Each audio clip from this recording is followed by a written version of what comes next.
성경에 나오는 예언자들 가운데에서 이사야 선지자와 그 예레미야 선지자를 생각해 보면은 그분들 자신이 예언을 받기까지 엄청난 영혼의 고뇌와 갈등 이런 것을 많이 겪었던 분이라는 것을 알 수가 있습니다. 대체적으로 예언자들이 예언을 하면은 하나님의 어떤 한 부분만을 예언하는 경우가 많아요. 즉 하나님께서 주시는 말씀의 메시지가 정의를 행하라, 회개하라 라고 하는 부분이 있지 않습니까? 그러면은 어떤 그 예언자들은 대체적으로 그쪽에 치우쳐 있어요. 가령 뭐 아모스 선지자라든가 이런 분들이죠. 그 다음에 하나님의 자비하심, 하나님의 거룩한 사랑, 용서, 그래서 우리 인간들을 씻어주고 위로해 주시고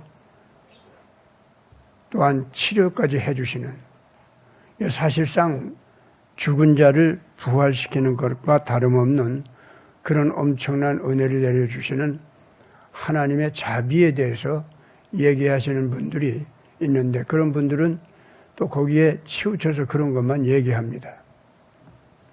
그런가 하면은 이 하나님의 이러한 거룩한 뜻대로 행할지라도 거기에 희생이 따를 수밖에 없다는 것, 못났고 잘못이 많고 아무리 자비를 베풀어도 회개할 줄을 모르고 악을 저지르는, 지속적으로 악을 저지르면서 그것이 또 자기가 악하지 않고 옳은 것처럼 말도 안 되는 억소를 피우는 그런 백성들 수준, 이제 이런 백성들을 하나님께서 포기하지 않고 살리자 하고 보니까 외치는 사람들의 희생이 따릅니다. 의를 외치는 사람은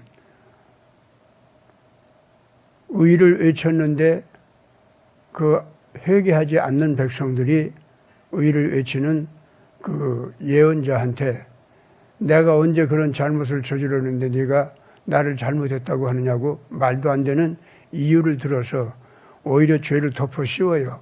예언자들한테. 그래가지고 그 사람을 희생시키고, 자비를 외치는 그 예언자들, 이제 이런 분들은 너희들이 죄가 있지만은 회개하면은 하나님께서 용서하시고 반드시 우리를 고쳐주신다. 이렇게 말씀하시는 건데, 하나님이 언제 그 약속을 들어준 일이 있냐? 나는 하나님의 의를 행하다가 손해만 봤다. 억울한 일 당했다. 네가 약속하는 하나님의 자비, 죄의 용서, 그리고 저주를 풀어주는 거, 치유해 주는 거, 믿으면 뭔가 이루어진다는 거, 그런 것이 어디에 이루어진단 말이냐 하고서는 돌지를 해요. 그래서 그 예언자들이 희생을 당합니다.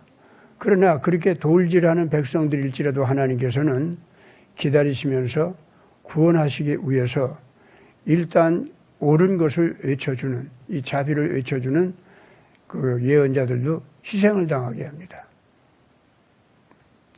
그래가지고 이런 희생에 아무런 승리도 없고 그 다음에 아무런 의의 성취도 없고 사랑의 성취도 없다. 이렇게 되면 뭐 아무것도 아니잖아요. 그 앞에 아무리 화려하게 아름답고 귀한 법도들이 있고 그런 걸 외치고 그랬다 할지라도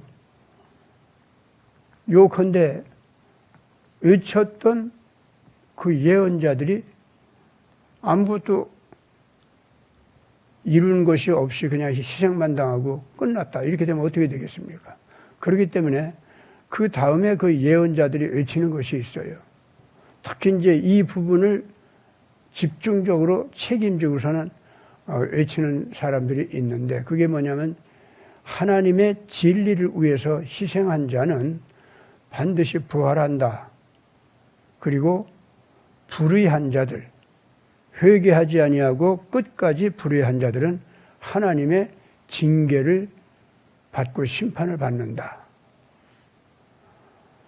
이제 이것을 외치는 하나님의 예언자들도 있습니다. 이제 대개 보면은 그걸 한꺼번에 다 외치는 게 아니라 이렇게 한 부분만 외치는데, 특히 그 의를 행하는 사람이 희생한다 할지라도 그는 부활한다. 궁극적으로 이기고 불의한 자들을 심판하는 자리에 오히려 부활해가지고 올라서가지고 그 악한 자들을 심판한다. 이제 그거를 외치는 그런 예언자들도 있습니다. 또 동시에 사랑을 위해서 희생을 하는 그런 하나님의 크신 용서의 은혜. 그것이 뭐냐면은 어느 정도까지 외치게 되냐면은 너희들이 이렇게 강팍해서 하나님의 자비하심, 용서하심을 또 치유하심을 이렇게 얘기해줘도 그걸 믿지 않고 오히려 이렇게 달라들고 모욕을 하니 하나님께서 반드시 너희들을 갖다가 이렇게 회개하지 못하는 이유가 영적으로 죽어 있기 때문에, 하나님께서 주시는 진리의 영이 아니면은, 하나님께서 주시는 성령이 아니면은 사람이 회개하려도 할 수가 없다는 거예요. 네. 사람이 한번 자기 양심을 갖다가 자기가 모독하고 한번 죽여버리잖아요. 그러면은요, 즉시 그 의지가 어떤 쪽으로 가느냐면은 진리를 위해서 나를 바친다, 너를 위해서 나를 준다, 그렇게 희생하는 것이 나의 즐거움이다 했던 그런 모든 의식 체계가 뒤집어져 버려요. 그래가지고 자기중심, 이기주의, 그리고 자기 자신이 마치 신이 된 것처럼, 그래서 하나님까지도 완전히 상대적으로 그 거래 대상으로 삼는. 그러니까 뭐 하나님을 믿는 척, 하나님께 복종하는 척 해도 그건 척하는 거에 불과해요. 그렇기 때문에 그의 마음속에는 하나님의 크신 권능 앞에서는 두려움이 있어요. 왜냐하면 자기가 속이는, 하나님을 속이고 있는 거, 하나님을 받들어 섬기는 척하고 속이는 거, 이기적으로 가는 거, 이런 거에 대해서 하나님이 알아보고 자기를 이제 절대로 용납하지 않고 죽일까 봐 겁나는 거죠. 기본적인 공포감이 있어요. 하나님에 대해서. 그래서 적대감이 같이 있습니다. 왜냐하면 자기 속에는 하나님은 자꾸 너를 바치라고 하는데 나는 나를 바치지 않는 것이는 나 중심으로 살려고 작정하고 있으니까. 그러니까 내가 나를 바치는 척 할지라도 척에 불과하지 진정으로 하는 게 없거든요. 이제 이렇게까지 간 사람들. 이제 이런 사람들은 뭐 용서를 하려야 할 수가 없지 않습니까? 그러게 되니까 그런 사람까지도 하나님께서는 살려주고 싶은 거예요. 그렇게 사랑이 깊어 하나님은. 그래서 그런 사람들을 살려주기 위해서 죽은 자를 다시 살리는. 그래서 무조건 그 죄를, 그 죄의 값을, 징벌을 그 받지 않도록 이렇게 풀어주는 거. 이런 은혜까지 베풀어 주신다는 겁니다. 그것이 바로 속죄의 은혜입니다. 이 속죄의 은혜만큼은 반드시 그 사람값 나가는 거룩한 한 사람이 와서 그 사람을 대신 죽어주는, 그래서 대신 그 징벌을 받아주는 이런 제사가 필요한데, 사람 가운데 누가 그런 사람이 있어요? 부모라고 할지라도, 부모가 뭐 자식을 아무리 아끼고 사랑해도 부모는 부모대로 자기 죄가 다 있거든요. 또 부모 노릇할 때도요, 자식한테, 자식 키우면서 자식한테 뱀처럼 악한 말을 안 하는 줄 압니까? 모든 부모가 다 그렇거든요, 인간은. 그렇기 때문에 그 하나님 앞에서 부모의 사랑일지라도 자기 자식을 위해서 속죄 제물이 될 수 있는 자격이 있는 사람이 없습니다. 또 예언자가 있고 제사장이 있고 그 사람들이 뭐 에녹처럼 또는 뭐 엘리야처럼 정말 하나님 앞에 하늘로 그냥 올라갈 만큼 의로운 사람이 있다고 합시다. 그런데 그 한 사람이, 예? 그 한 사람이 자기 자신을 갖다가 희생을 한다고 할 때 몇 사람을 살려줄 수 있나요? 자기 목숨 걸고 한다 하더라고요. 그 한 사람밖에 못 살려요, 그 사람은. 그렇잖아요. 그러나 하나님 앞에서는 모든 인간들이 다 하나님의 자녀들이고 다 살려주고 싶은데 그들 모두를 위해서 속죄제사를 드려줘야 될 거 아닙니까? 하나님 사랑은 그렇단 말이에요. 그래서 그 하나님께서 속죄제사를 드려줄 희생양적인 존재. 사람이니까 이제 사람이라 해야 되죠. 예. 근데 이 세상에 있던 모든 인간들을 다 자기 가슴에 품어서 그 모든 사람들의 희생양이 되어 줄 수 있는 그런 감나가는 사람이 사람 가운데는 없단 말이에요. 죄가 없는 사람도 한 사람만 살려줄 수 있으니까. 그렇잖아요? 예. 그렇기 때문에 그거는 다른 도리 없습니다. 이 모든 인간들을 낳아주신 하나님께서 제물이 되어 줄 수밖에 없어요. 그래서 하나님이 인간이 되신 거예요.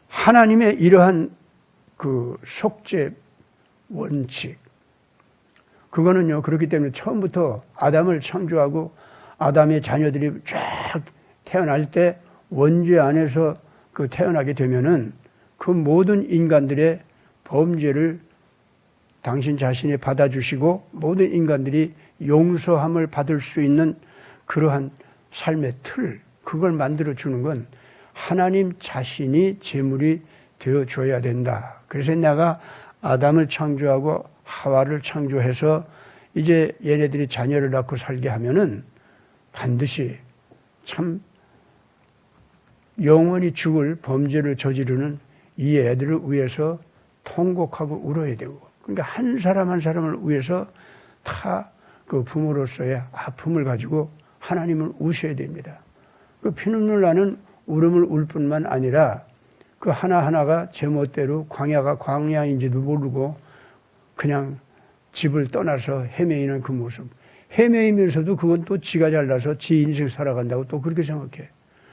그래서 지 욕망대로 살아가는데 그게 온갖 지옥의 저주와 고통 짊어지고 사는데도 그게 인생이다. 인생은 이런 거야. 이 따위로 살아간다고. 그런 인간들. 그 한 인간을 끊임없이 다 찾아가 주셔서 권고하고 깨우고 진리로 돌아올 수 있도록 흔들어하고, 그래서 그냥 한 사람 한 사람 이름을 아담아 내가 어디에 있느냐 하고 부르듯이 한 사람 한 사람 이름을 부르면서 내가 어디서 지금 헤매고 있단 말이냐, 거기서 돌아오라. 이러한 인간들과 하나님 사이에 그 아픈 사랑의 역사 있잖아요. 이것이 있을 것을 하나님께서는 아담과 하와를 창조하실 때 벌써 알고 계신 거예요. 여러분, 아담이 무슨 뜻입니까? 붉다 또는 흑빛이 좀 그 붉은 그 황토기 조금 더 가면 좀 붉게 나오잖아요. 철분이 많으면 좀 붉잖아요. 아마 하나님께서 그런 흙을 이용해서 아담과 하와를 창조하신 모양이에요. 그래서 아담이라는 말이 원래 그렇게 조금 붉다, 흑빛이다 이런 뜻입니다. 그게. 그게 뭐냐면 아담 너는 흙에서 왔다 그런 뜻이죠. 처음부터 아담의 이름을 그렇게 지어 주실 때 그 아담이 죄로 들어가서 죄 속에서 참으로 처참하게 살아가는 그거를 인해서 하나님이 아파하시고 괴로워하시고 결국은 그 하나하나를 그대로 둘 수가 없기 때문에 그 전체 인간들을 한꺼번에 살려주기 위해서 하나님 자신이 인간이 되어가지고 속죄 제물이 된다. 내가 그렇게 하리라. 그렇게라도 해서 이 인간들을 기억고 나 아가페 사랑의 거룩한 삶의 그 패러다임, 그런 인생관, 그쪽으로 들어와서 살 수 있도록 내가 그렇게 고쳐주리라. 그렇게 세워주리라. 내가 그런 각오로 아담을 창조하며 하와를 창조하노라. 사실 원래 하나님께서요, 그렇게 되셨던 겁니다. 그렇기 때문에 원래 이 속죄 제사가 근본적으로 하나님께서 자기 자신이 이런 속죄 제물이 된다고 하는 것을 당연히 알고 당연히 그렇게 여기고 그렇게 각오하고 사람을 창조하셨던 겁니다. 이 때때로 말이죠. 성경에서 나오는 그 말씀들을 사람들이 자기들 멋대로 자기들이 상상하는 의미 이외에 다른 상상을 할 수가 없으니까 성경에 그 하나님께서 가령 노아의 홍수를 보낼 때도 그랬죠. 하나님께서 인생들을 갖다가 세상에 창조해 놓으신 거 그걸 참 후회했다 이렇게 번역되는 말이 나오는데 그 말이 참 잘못 번역이 되는 거고 그 말의 의미를 잘 알아야 됩니다. 하나님께서는 원래 아담, 하와 창조하면은 뱀의 속임수 유혹 있잖아요. 그것과 대결하게 돼 있었어요, 원래가. 그러니까 자기 자유의지를 가지고서 아가페 사랑으로 살아가는 그 원리, 그 아가페 사랑으로 살아가는 윤리적인 법칙, 그런 것을 즐겁게 결단하는 그런 기회를 갖지 않으면은 아담이 또는 하와가 인간으로서의 자기 값을, 하나님 자녀로서의 자기 값을 드러낼 수가 없어요. 또 하나님의 그 거룩한 생명의 말씀, 영생하게 하는 그 생명의 지혜, 그걸 자기 영혼 속에 담아 놓을 수가 없습니다. 그래서 뱀을 잘 다스리고 이겨야만 하는 겁니다. 그 코스를 꼭 지나가야 돼요.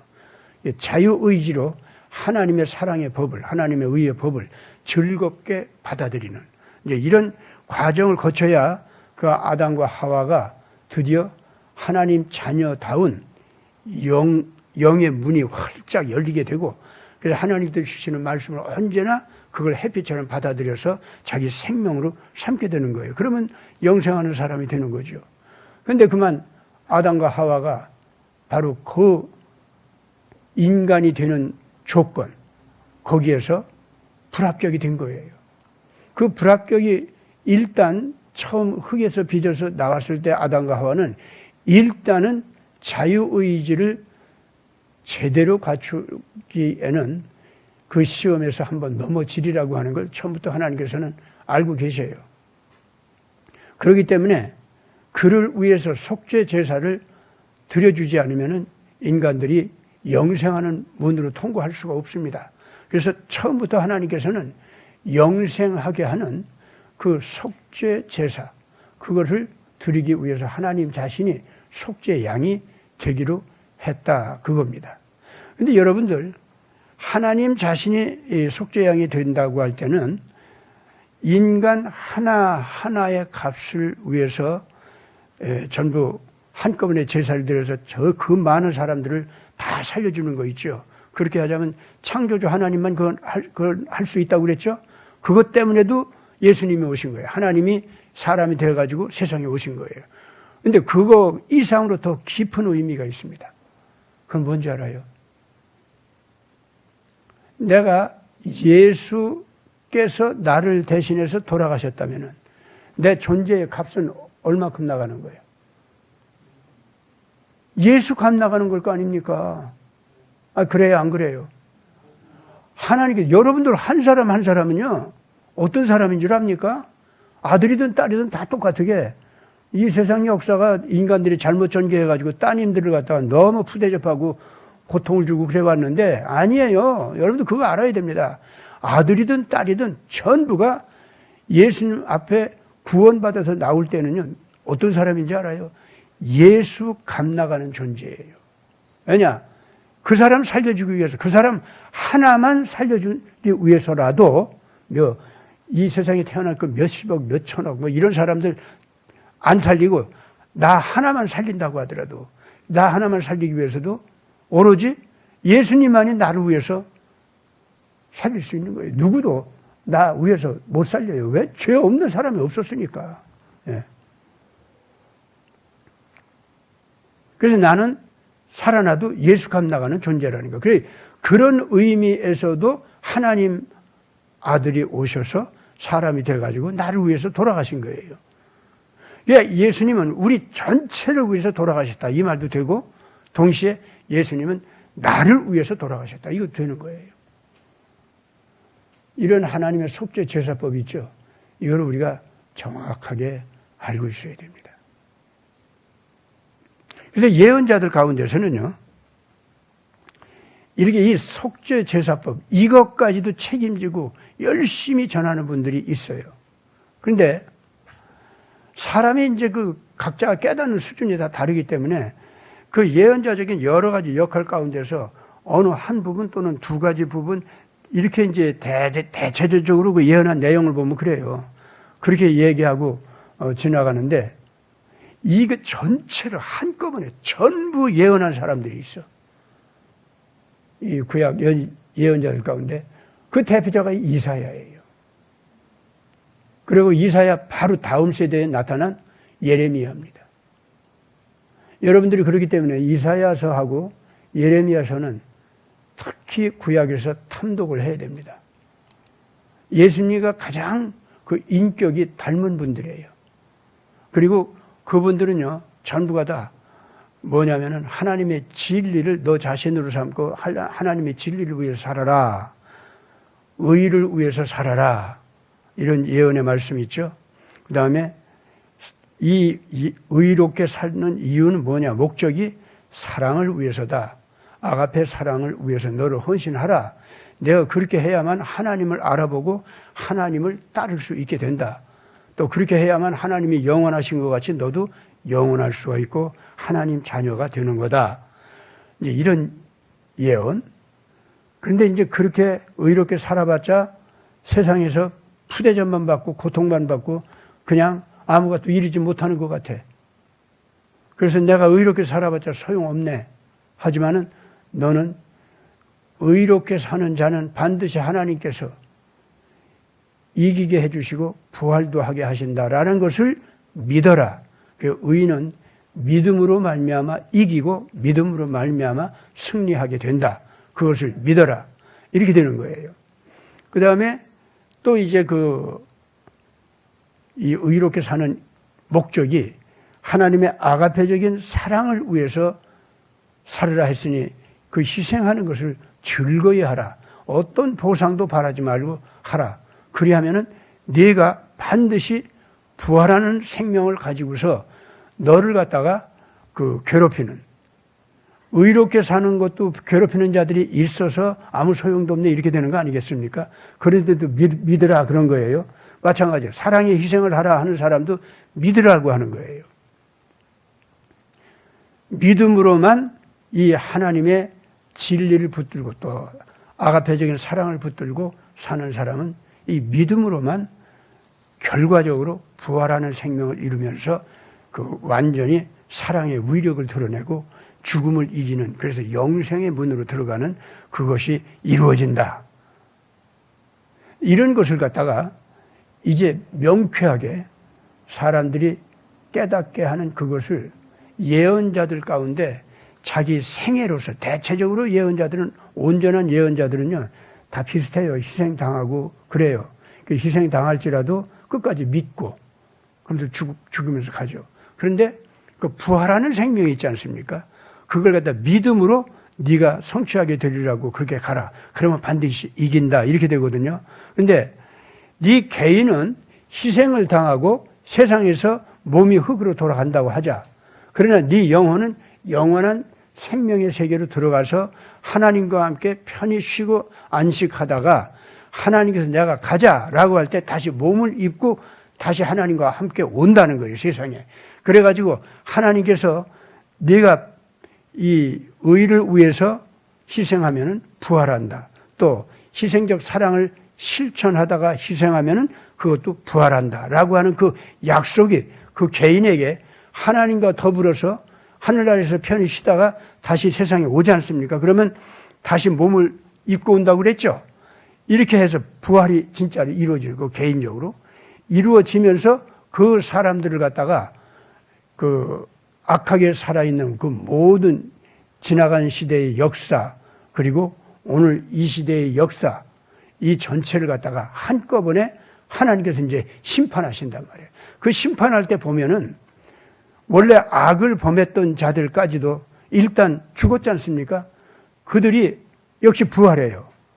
그들이 부활하는 것은 영원한 하늘나라로 가기 위해서가 아니고 영원한 심판을 받아서 무저갱으로 지옥으로 떨어지기 위해서 심판받기 위해서 다시 한번 살아납니다.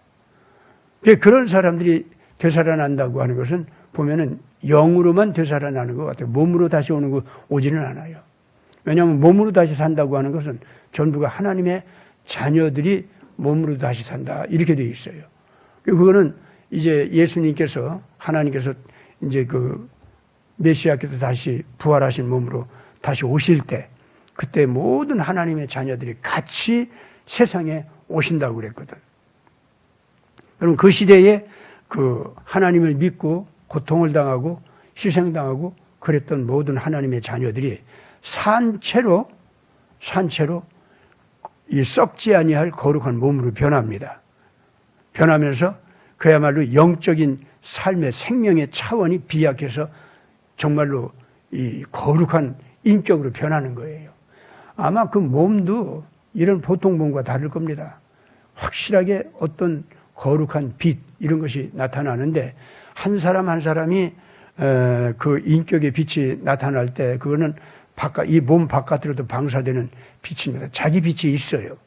있는데 그거는 그 사람이 의 안에서 또는 희생적 사랑 안에서 얼마만큼 자라났고 얼마만큼 그걸 실천했느냐 그리고 얼마만큼 자기가 감당할 의를 위한 희생, 사랑을 위한 희생을 감당을 했느냐 그만큼에 따라서 그 사람의 성숙도가 결정될 거 아닙니까? 그러면 성숙한 만큼의 생명의 질량이 그 사람의 빛으로 변해요.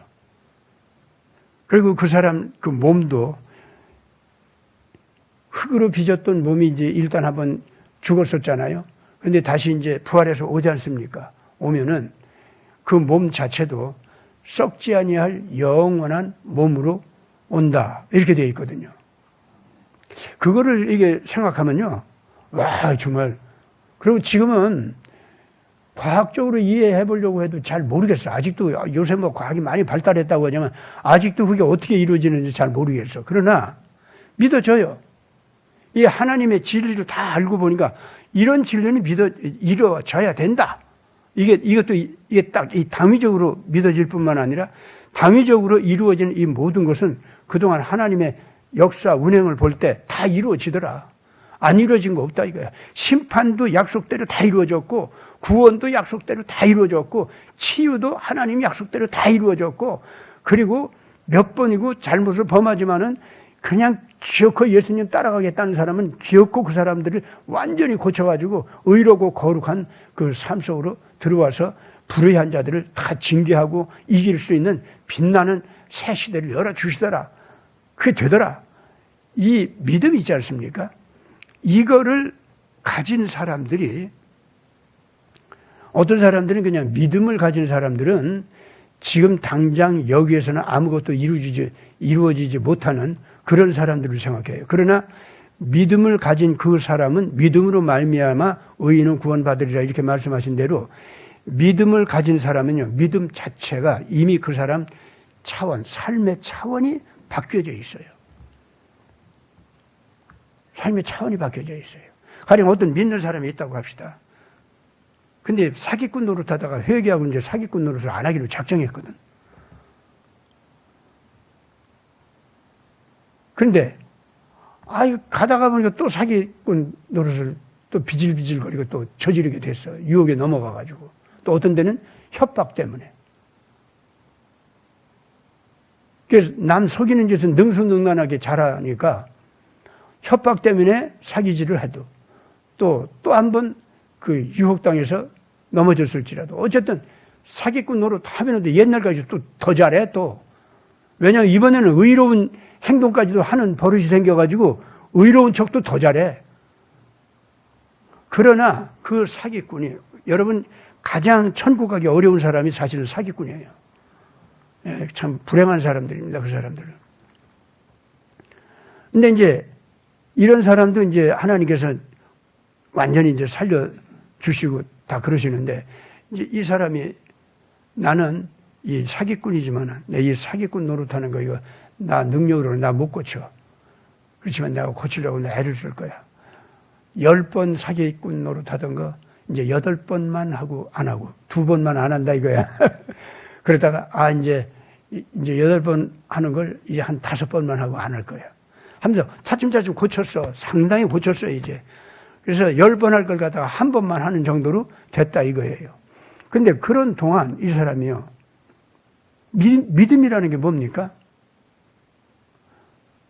이 사기꾼이 가장 천국 가기 어려운 사기꾼이 조금씩 고치는 동안 계속 죄는 범하잖아요. 그렇잖아요? 그럼 그동안 이 사람은 어떻게 믿어요? 나는 안 고쳐지네. 그렇잖아요. 특히 한 4번 사기꾼 노릇하는 걸 버렸어. 안 했어.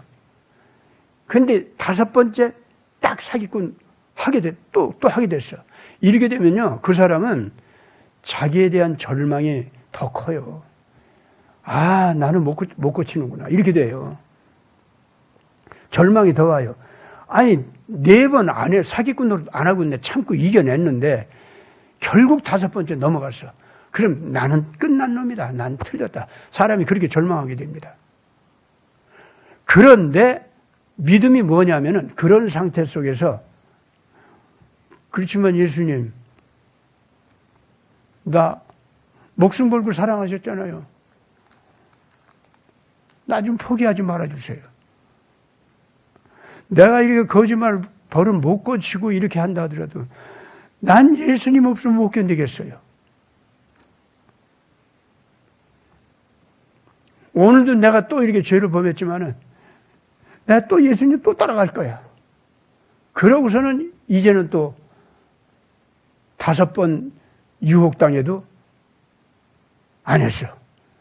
6번째 왔을 때 막 씨름하면서 간신히 이겼어. 7번째 왔을 때 이번에는 그냥 막 씨름하다가 또 넘어졌어. 그래가지고 이번에는 무서워서 하도 협박하는 바람에 죄를 범했어. 그러고서는 또 울고 예수님 내버리지 마! 이렇게 소리치는 거야. 그때는 이 사람이요. 그러면은 그 믿음은 뭐냐면은 그런 식으로 이게 외치면서 그렇게 붙드는 예수님을 붙드는 그 심정은 그걸 믿음이라고 하는데 그게 뭐냐면은 사랑이에요. 그래서 모든 당위적인 진리가 이루어지기를 바라는 사람들 있죠. 그건 당위적인 진리를 사랑하는 사람입니다. 이 세상에서 의를 행하는 사람은 이겨야 되고 악을 행하는 사람은 져야 돼. 그래야 마땅한 거야. 이런 사람이 있지 않습니까? 그 당위적으로 이루어져야 할 일을 당위적으로 이루어져야 한다고 여겨요, 자기가. 그러다가 그 당위적인 진리를 사랑하다 보니까 결국 믿어요. 이건 된다 하고. 이런 사람이 진리를 사랑하는 사람이다. 예수님을 사랑하는 사람이다. 다시 말하면 당위적 진리를 또는 의를 이루어지리라고 믿는 사람은 그 당위적 진리를 사랑하는 사람이다 이거예요. 전 내 자식이 나를 버리고 갔단 말이지. 저는 나한테 꼭 돌아와. 지가 나를 버리고 갔어도 나 잊지 못하고 울고 있을 거야. 꼭 돌아와. 이러고 믿는 어머니 아버지 마음이 있지 않습니까? 예. 그러니까 이 당위적 진리를 이루어진다고 믿는 것은 당위적 진리를 사랑할 때 그런 거예요. 그래서 당위적 진리를 믿는 사람, 그 사람을 하나님께서는 진리를 사랑하는 사람이다 이렇게 여겨줘요. 진리를 사랑하는 사람은 누구를 사랑하는 거다? 예수를 사랑하는 거다 이거예요. 왜냐? 예수가 길이요 진리니까. 그런 사람은 생명을 사랑하는 사람이에요. 왜냐? 예수가 길이요 진리요 생명이니까. 아시겠죠? 네. 그러니까 예수님은요, 화가들이 그린 멋진 그 미남 남자 얼굴 있잖아요. 그런 수준의 예수가 아니에요. 진리 자체가 예수라니까. 예. 생명의 길 자체가 예수라니까. 그래서 나로 하여금 옳은 것을 생명을 걸고 따라가려고 사랑하는 거 있죠. 그런 마음이 일어나게 하는 거. 그것이 진리의 권능이 와서 내 안에서 막 불타오르고 있는 거라니까. 그게 바로 그렇게 되면은 그 사람이 바로 누구냐 하면은 진리가 와서 나를 끌어안고 사랑해 주는 상태예요, 그게. 그래서 그런 사람은 자기도 모르게 나 예수님 사랑해. 나 예수님 없으면 못 살아. 이런다고. 내가 지옥에 가도 나 예수님 찾을 거야. 에이, 예수님 와 여기 나 여기 있다 말이야. 이러고 이제 예수님을 찾는 사람 있죠. 절대 예수님은 그 사람 포기 못해요. 왜 그런지 알아요? 그 마음, 예수님을 포기 못하는 그 마음 있죠. 당위적 진리를 사랑하고 아끼는 그 마음, 당위적 진리를 실천해야 빛이 나는 것 같고, 그것과 반대되는 악을 범하면 부끄럽고 더럽고 썩은 것 같고 그런 느낌이 들어서 막 자기가 싫고 그래서 막 탄식하고 울고 나 좀 고쳐달라고 하게 되고 이렇게 되는 거라 이거입니다. 아시겠어요? 진리를 사랑하는 사람, 당위적 진리가 이루어지기를 원하는 사람, 이 사람은 진리를 사랑하는 사람입니다. 정의를 위해서, 정의가 이루어지기를 위해서 문제명 무리들아 나가라 하는 사람들. 내가 감옥에 갈지라도 고문을 당할지라도 그러다 죽을지라도 나는 끝까지 이거 외칠 거야. 길에서 얼어 죽어도 더위에 쓰러져도 나는 이거 이루기 위해서 나갈 거야 하는 사람들 있잖아요.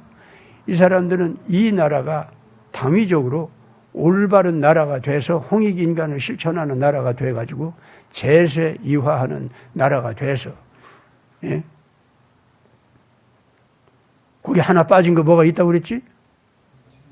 경천 애인, 예. 경천 애인 하는 나라가 돼서 어느 나라에 가도 너는 내 형제야. 그러고서는 우리가 함께 평화롭게 잘 살 수 있도록 노력하자.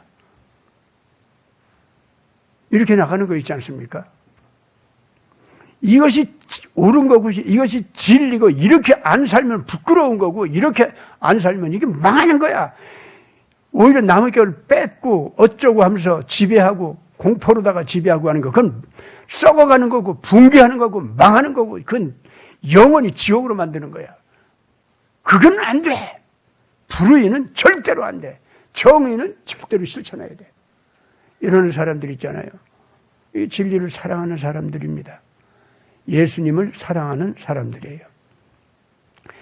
지금 교회 바깥에서 있기 때문에 이 당신들이 부르짖는 이것이 이 정의가 곧 예수님이다 라고 하는 고백까지는 못해요. 그래서 나는 예수를 믿는다 하는 소리까지도 못해요. 그러면서 오히려 예수가 진리라고 하는 게 그게 무슨 말이야? 그게 맞는 말이야 진짜?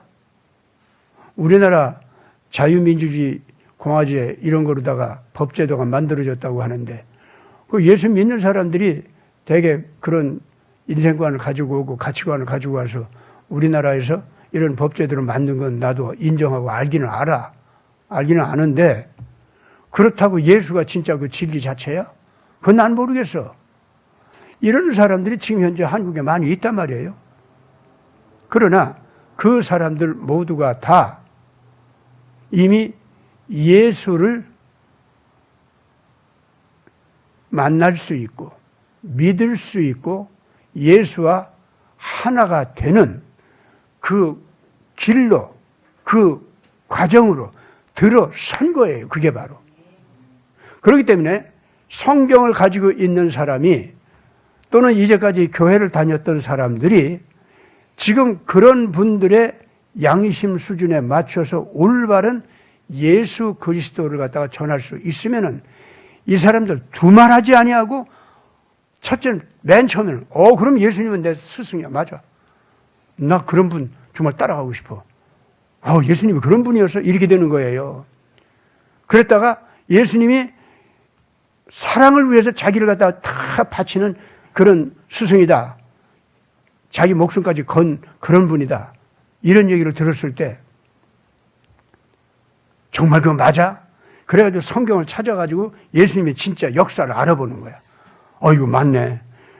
근데 예수님이 부활했다는 말까지는 나는 잘 이치를 잘 몰라서 모르겠는데, 그러나 예수님이 이렇게 올바르게 살아가고 십자가에 달려서 돌아가신 것도 정의를 위해서, 사랑의 희생을 위해서 당신 자신을 제물로 바친 거, 여기 보니까 맞네. 이거까지 깨닫잖아요. 그러면 이제 이런 분들은 예수님을 도덕적인 스승이다. 그래서 난 그분한테 배울 거야 하는 수준을 떠나요. 거기서 더 높아져가지고 예수님은 도덕적인 스승일 뿐만 아니라 그 예수님은 나에게 자기 생명까지도 주시는, 나를 그렇게 아껴줄 수 있는 그런 인격을 지닌 사랑의 스승이야. 사랑의 도리를, 이 사랑의 도리가 바로 모든 정의를 실천하는 동기가 되고 목적이 되어야 된다는 거. 정의를 실천해도 사랑이 동기가 안 되면은 이건 사람 죽이는 칼이 될 수 있다는 거. 그리고 자기를 높이는 거 도구가 돼요, 이게. 그래서 정의만 가지고서는 이게 정의의 효과를 볼 수가 없어. 그래서 예수님 같이 사랑을 위해서 정의의 법칙을 지켜야 돼. 맞아. 와, 이분이 세상을 구했네. 그러나 이제 용서를 통해 가지고 다 새 생명을 주었다는 것까지는 아직 몰라요. 그러나 내가 얘기한 이런 수준으로까지 예수님을 인정하게 되잖아요. 그럼 벌써 예수님이 길이요 한 대로 그 올바른 예수님을 알아보고 하나님을 알아볼 수 있는 길로 들어서 가지고 상당 수준 많이 이게 예수님을 향해서 막 달려오고 있는 거예요. 그런 사람은. 나는요, 그런 사람이 구원을 받을 거냐 못 받을 거냐 하는 것을 누가 물어본다면 그 사람들은 구원 받는다고 봐요, 저는. 물론 이 사람이 그러면 예수님이 너를 위해서 돌아가신 메시아 너 믿어 안 믿어? 난 모르겠는데 그런 도리가 있어. 그건 난 잘 몰라. 그리고 내전에 내가 책임져야지 어떻게 다른 분이 다 책임져? 그러니까 이 마하트마 간디 있잖아요. 그런 수준에서 아직 속죄 제사라고 하는 것에 대해서는 의미를 잘 몰라요. 그런데 네가 의를 위해서 너를 바친다고 하고 의롭게 달려와도 그 의 자체가 얼마든지 그것이 위선일 수가 있잖아. 그리고 모든 인간들은 다 위선이거든. 생각해봐라. 이 세상에서 마하트마 간디까지도 자기가 도덕적인 의의를 갖다가 완전히 행함으로써 그야말로 나를 억울하게 하고 나를 고통을 주는 자를 위해서 내가 대신 왼편 뺨을 때리면 오른편 뺨도 돌려대면서 비폭력적으로 그 사람의 양심이 깨어나가지고 폭력을 행하는 것에 대해서 미안함을 느끼게 해서 사죄하도록 그렇게까지 비폭력적인 사랑을 실천하면서 의를 행한다고 할지라도 결국 간디가 간 곳은 어디냐? 자기가 신이 된 거 아니냐? 나는 신이 되어가지고 내가 완성이 돼서 이 세상에 나 아닌 나를 창조한 신이 따로 있다 할지라도 그 신 앞에, 나를 창조한 신 앞에 나도 도덕적인 자기 완성을 한 신이요. 나하고 당신하고 이제 같이 상대적으로 거래할 수가 있어. 우리 창조주 하나님이 더 높으신 하나님인가? 내가 좀 낮은 하나님인가? 뭐 그런 계급이 있는 거예요. 이런 식으로 자꾸 상대하게 된다 이거예요. 아시겠어요? 그러면서 의를 행한 그 값으로 자기가 빛나는 거 있잖아요. 그래서 신으로 인정받고. 그러니까 이 마하트마 간디는요, 그 많은 대중들이 따르고 그랬는데, 데몬스트레이션을 할 때마다 따르고 그랬는데, 그 많은 백성들이, 인도의 그 많은 백성들이 마하트마 간디에 따를 때는 간디를 신으로 여긴 거예요. 그래서 그 사람들은 간디가 나타나면 다 엎드려요. 그래가지고 신 앞에 절을 하고, 신 앞에 예배 드리고, 신 앞에 기도를 합니다. 그러니까 간디는 거기에 축복을 하고, 뭐 이런 식으로 갔다고.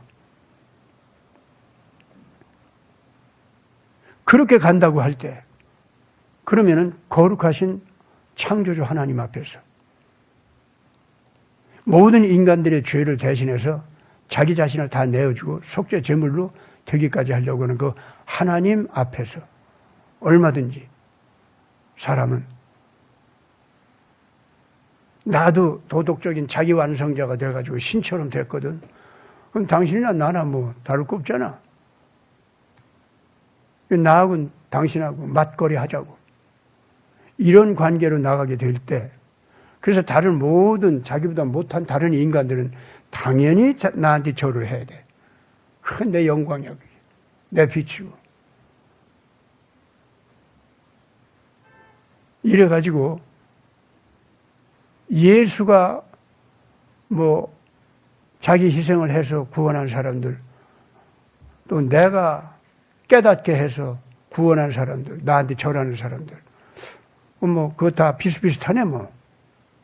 그래가지고 결과적으로 의와 의의 구역이 정해지고 세력이 형성되고, 당신은 뭐 속죄 제사 뭐 그런 교리야? 나는 뭐 그런 건 아니야. 이 식으로 되고 만단 말이에요. 이렇게 될 때 진정성 있는 정말 사랑은 무엇이냐? 정말로 진리를 위해서 나를 바치는 올바른 사랑과 올바른 생명의 자세는 무엇이냐 하는 것이 또 한번 판별을 받아야 됩니다. 아마 지금 이 교회 안에서도 그렇고 교회 밖에서도 그렇고 간디의 신앙과 인격에 대해서 지금 저처럼 이렇게 분명하게 예수님께서 우리에게 가르친 것과 차이가 나는 것을 명백하게 얘기한 일이 없었습니다. 왜냐하면 간디 같은 성자가 나온 적이 없었으니까. 20세기에 와서 우리가 경험을 한 거예요. 그런데 간디가 나오자 분명히 예수님하고는 다른데 뭐가 다른지 잘 구별을 못했었어요. 그래서 마틴 루터 킹 같은 목사는 교회 목사인데도 불구하고 간디와 예수님의 차이를 제대로 구별을 못한 채로 뭐 비슷하고 똑같은 것 같이 이렇게 가르쳤어요. 간디도 감동을 많이 일으키니까. 예. 오늘 이제 이 대한민국이 전 세계를 향해서 새로운 희망을 주기 위해서 우리가 나간다고 할 때 이제는 명백하게 합시다. 예수님과 간디의 차이도 확실하게 합시다. 그래서 예수님은 진짜 하나님이었어요. 그분은 창조주였습니다. 그래서 모든 인간들을 자기 가슴 속에, 자기 영혼 속에 다 품어 안을 수가 있었어요. 예수님은요, 지금 이 시간도, 과거에 있었던 모든 사람들에게도, 미래에 나타날 모든 사람들에게도 일일이 그 한 사람 한 사람에게 따로 1대1로 만나주는 예수님입니다. 간디가 그럴 수 있어요? 간디가 그럴 수가 있냐고. 그냥 과거의 사람이잖아요. 그리고 20세기에 오기 전까지의 모든 인류는 간디라는 사람을 알지도 못했고, 영적인 세계에 가서 간디 같은 사람이 나타난다고 안다고 할지라도 다 미래의 사람으로 알고 있을 거 아니에요. 어차피 간디도 동시대의 사람들도 인도에 있던 사람들, 아프리카에서 젊은 간디를 만났던 사람들, 그 수준에서 간디를 아는 거지, 딴 세계에서는 간디가 누구인지 아나요? 모르잖아요. 그러나 예수님은 아닙니다. 모든 시대, 모든 인간 하나하나에게 그 양심 앞에 딱 나타나서 나 예수가 여기 왔다. 사랑하는 아들아, 사랑하는 딸하고 부르시면서 1대1로 매 순간 접촉해 주시고, 매 순간 그 사람을 붙들어 주시고, 매 순간 그 사람의 진리의 그 등불을 그 마음속에 켜주시고 따라올 수 있도록 그러게 해 주시는 분이에요. 아시겠습니까? 어떻게 그런 예수님하고, 창조주 예수님하고 간디를 비교나 할 수 있어요? 말도 안 되는 소리들 하지 말아야 됩니다. 예. 그래서 아마 지금 제가 얘기하는 이런 식의 그 성경 해설, 이것이 이 시대에는 이제 나와야 돼요. 그래서 과연 모든 종교가 예수님과 비교가 안 되는구나. 모든 이념이 예수님과 비교가 안 되는구나. 권능에 있어서도 도덕적인 정결성에 있어서도 또 희생의 차원이 다르다는 거. 예? 그런 점에 있어서도 예수님과 비교가 안 되는구나. 이것이 이제는 명백하게 그것이 성경의 원래 진리라는 거. 이걸 우리가 이제는 제대로 알려줘야 됩니다. 트럼프 대통령도 지금부터 오늘 우리가 얘기하는 이런 예수님 있잖아요. 이런 예수님에 대한 가르침이 미국에서 터져나올 수 있도록 그런 정도로 트럼프 대통령의 정치 이념도 이런 예수님과 하나가 되어 있다는 것을 온 세상에 이제부터는 선포하고 알려줘야 됩니다. 예. 그렇게 해야 트럼프 대통령의 그 개혁의 물결이 제대로 잘 자라나게 되고 전 지구촌의 인류에게 정말로 새로운 생명을 갖다 줄 수가 있게 되고 모든 국가마다 문화마다 새로운 생명력을 얻게 될 겁니다. 오늘 이 본문 말씀의 의미를 다시 한번 잘 음미해가면서 특히 본문 말씀을 외쳤던 이사야 선지자의 인격과 생애를 우리가 잘 살피면서 그분은 한 인간인데도 불구하고 그 예언해야 할 말씀의 질과 양을 성경에 나와 있는 그 모든 말씀을 그 1단계부터 한 7단계까지 전체를 다 포용해가지고 한꺼번에 자기 생애를 통해서 다 선포했어요. 그랬더니 예수님하고 비슷한 생애를 살아갔어요. 그분 생애가 그렇게 됐었어요. 그래서 예수님의 그 부활에 대해서도 어느 누구보다도 가장 정확하게, 가장 확실하게 또 예수님이 부활하시는 사실 그대로를 미리 예언하는 이런 데까지 이른 분입니다. 오늘날 여러분들이 이사야서를 읽을 때 지금 제가 얘기한 것을 잘 같이 참고를 해서 그렇게 읽으면 굉장히 큰 은혜가 될 겁니다. 그리고 태극기 애국국민 운동의 차원도 이제부터 크게 달라지리라고 봅니다. 태극기 운동하는 분들한테 제가 이런 말을 했으니까 이제는 태극기 운동도 이런 정신적인 물결, 영적 물결에 의해서 무언가 차원이 다른 변화가 일어나리라고 저는 믿습니다. 그렇게 되기를 바랍니다. 같이 기도합시다. 아버지 하나님, 오늘 진정한 예언자 정신과 예언하는 인격이 무엇인지를 배웠습니다. 예수 그리스도가 얼마나 놀라우신 하나님의 은혜요, 하나님의 위로요, 하나님의 경고요, 하나님의 크신 선포인지 새삼 우리가 알게 됐습니다. 예수님이 바로 진리요, 길이요, 생명이요, 영생이요. 예수님이 바로 심판의 주요, 구원의 주라는 것. 영원한 통치권을 가지시고 우리를 이끌어가 주시는 왕이라는 것을 이제 정말 저희들이 절실히 느낍니다. 예수님에 대한 이런 신뢰를 가지고 우리 태극기 애국국민 운동도 할 수 있게 하여 주시옵소서.